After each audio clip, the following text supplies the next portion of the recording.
Yeah, Atlanta's home. I've been here over 20 years now. Moving around like that, I had never just rooted somewhere. When I got here, almost immediately, I knew this is where I was going to be. So this was home. My family's from the South, so I'm naturally a Southern boy. Those are my roots, but Atlanta is home. You know, I'm a live and die here. And so we've come a long way. We started with one street side location in downtown Atlanta, in a historic district. We really didn't know that we'd end up in the airport concession space. We just started opening one restaurant. We worked that business, learned the operations, and we worked it to the point that they got noticed by other stakeholders around the city that were looking to bring in new entrepreneurs into the Atlanta Hartsfield-Jackson airport. And the more that we found out about that, the more we became interested in the airport concession space.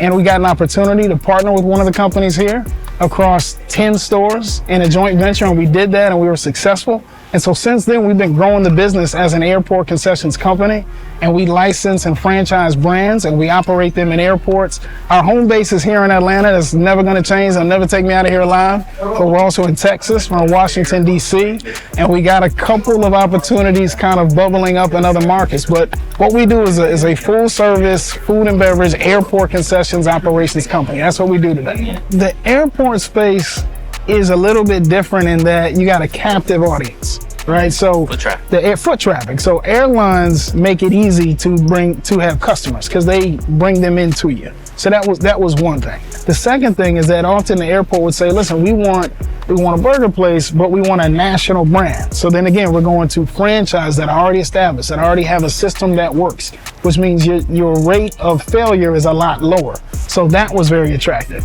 Once we started putting those pieces together and seeing how then you could create success, it started making a lot more sense. And just from a purely business model standpoint, it was something that we felt we could build. So that's why we kind of kept going with it and continue to go with it.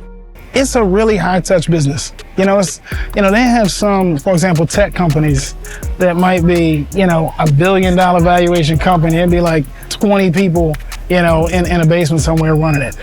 Like to make this Shake Shack work, I have 40 employees on any given day to sell burgers, fries, waters, and Coca-Colas. So there are a lot of moving parts that go into this business, which means you got to have really, really tight management and controls on everything, because there are just a lot of moving parts. So that was the biggest surprise to me is it's management intensive, which means it's people intensive, and you really got to have that accounted for. One of the things I enjoy the most is watching someone come into the business that might start as like a cashier, and you fast forward and they're running multiple stores as a general manager. I mean, seeing the personal and professional growth, I think is a real gift for me. So I very much enjoyed that. Another positive surprise is that there's really, you hear this all the time, but there's really no magic to it. Like people that have created success that we think are some kind of special, they got some kind of, genius, but they really don't. It's folks that have leaned in and just done the work and taken the time to study and figure it out. So the positive surprise is that it is true that it's all possible. Like if you lean in, if you apply yourself, you really can get to where these other folks have gotten. It's not a mystery about it. I'm a big fan of franchises. So franchises are businesses that have been around for a while, that have developed a track record, have developed a playbook, developed a system, developed a training, and they give you that and tell you to copy and paste this and just do this. And what that does is take all the guesswork out of figuring out how to operate a successful restaurant. When we first got started, we had this idea to build a restaurant and have a bar and figure out a menu, and all of it we were doing it from scratch. So as we opened and operated, we caught a lot of lumps. We made a lot of mistakes because we didn't know what we were doing. Well, franchises eliminate all of that. So now, if the airport says to me, hey, H&H Hospitality, we want a new burger place, we'll go find the best burger place we can and take their playbook and just press play. And that's the magic of franchising.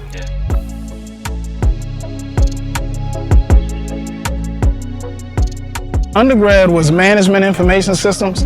I'm a little older, so this is when the internet and all that was kind of popping, and so we want to be a part of that. I want to be a part of that. So I got into management for the business side, but also information systems for the IT side. And then I stayed and got my MBA in microeconomics. I didn't use any of it. I came out, worked in corporate America, worked for a big Fortune 100 company in consumer packaged goods. I did some sales and category analytics and some branding. Realized that corporate America just wasn't for me. I'm just not designed to work for anybody else.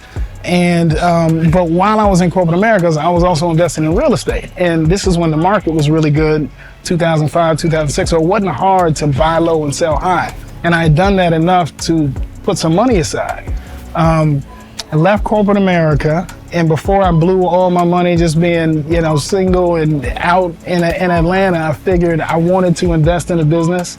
And me and my business partner, because we spent so much time in restaurants and lounges, we thought we could do it ourselves.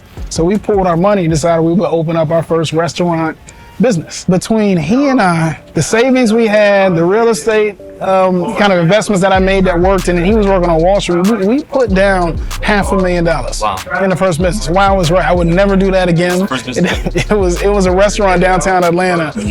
It's owned by another group now. We sold it when we got into the airport to capitalize ourselves. But yeah, we put $500,000 into opening this shell of a location. It had nothing in it, red clay floors, cinder block walls, and built it from scratch, which I would not do again. I just absolutely wouldn't do it again.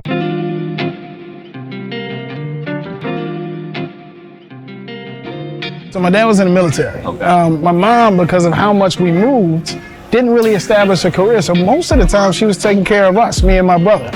Mostly a stay-at-home mom. My dad being in the military, I learned a lot about discipline and structure. He just, we did things a certain way. We prided ourselves on a certain level of standards. I think I took that with me. Also moving around a lot, adaptability.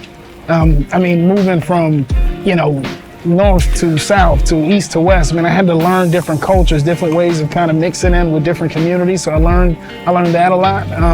My mom taught me, always being there, knowing that home was a solid place, taught me the value of stability and security in that regard. So I feel like I got a good blend from both of them.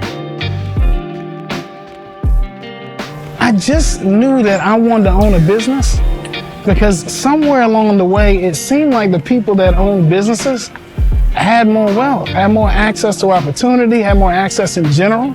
And something about that was alluring to me. I didn't know that I'd be in restaurants. It was more so about business and becoming an employer and being able to build something that I could either pass down or lift people up with.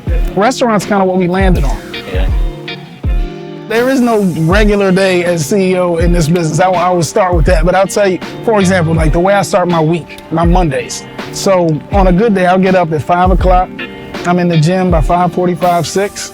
Work out for an hour. I come back to my home. I meditate. I shower, meditate, journal. That kind of primes my mind to take on the day. Then my assistant will run down my schedule for the week, so I can just kind of get ahead of what's coming. And then I'll often either have meetings or calls or some desk work or contracts I have to review. Then I will have a team meeting where my leadership team gets together. We go over the numbers of our stores. We go over the high priority items. What do we want to accomplish this week? What are we setting out to do in the next month? And we'll do that, kind of run through everything we have on our plate and then give the marching orders on what we're going to do going forward. And then everybody kind of break and handle their responsibility. And then beyond that, if I'm working on a deal or a new contract, I will handle that. So it just kind of depends. But a lot of what I focus on outside of just making sure that we're hitting all the things we need to hit as a business and operations is focus on how I can grow. Where's the next opportunity? How do we get to it?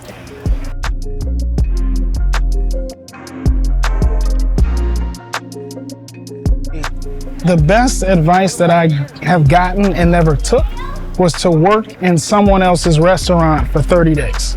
If you want to get in this business, just like anything, you really got to understand it. The first thing I would do is get into a restaurant and work in every position to understand on the ground level what you're getting into. That's the first thing. Do your homework, know what you're doing when you get in, and start that process by getting into a restaurant and working it. I had no experience when I jumped in, and it showed by how many mistakes we made and how many extra expenses we had and all that.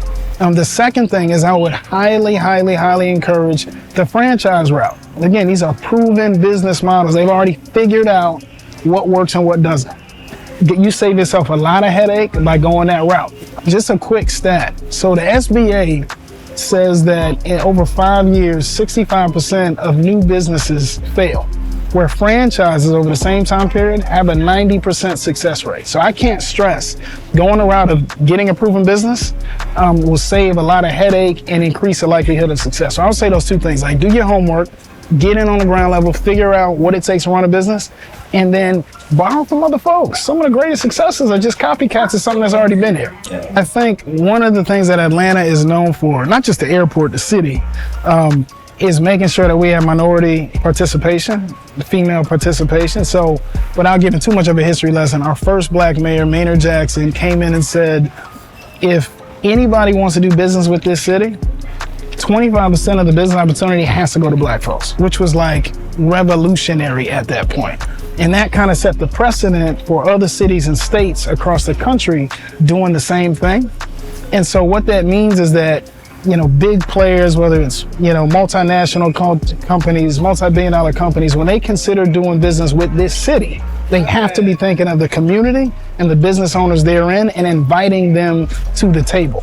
And if not, and sometimes it's us that's inviting the major players to the table. What it does is give us a voice and give us real leverage in the economic pie here in this city. And that is critically important. You talk about the great kind of equalizer in terms of opportunity, access, resources, all of that. A lot of it has to do with economics. So when Atlanta's a city that says here in this town, everybody's gonna have a seat, it makes for different opportunity for everybody. It makes for different access for everybody, for different possibilities for everybody. So it's really, really special. But we are a cultural center. I feel like a cultural export for the country in a lot of ways that's built on what black folks produce. I think that's kind of unique. But I do think, to your question, that having that level of intentionality around how we are dividing up this economic pie is critical.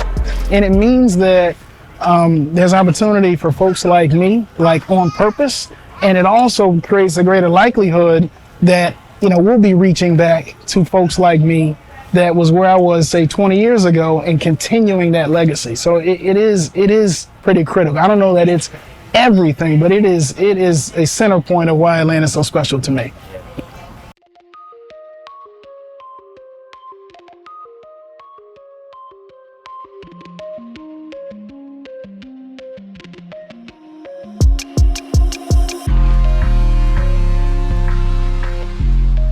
Some people are just about a culinary experience.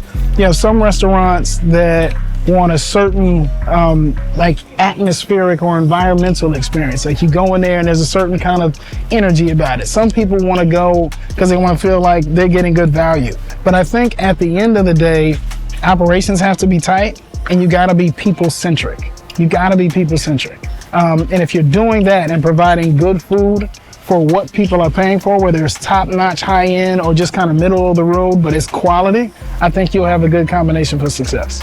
When you're here for the BLK Summit, know that this is the busiest airport in the world. Like, know that. That's what we do here.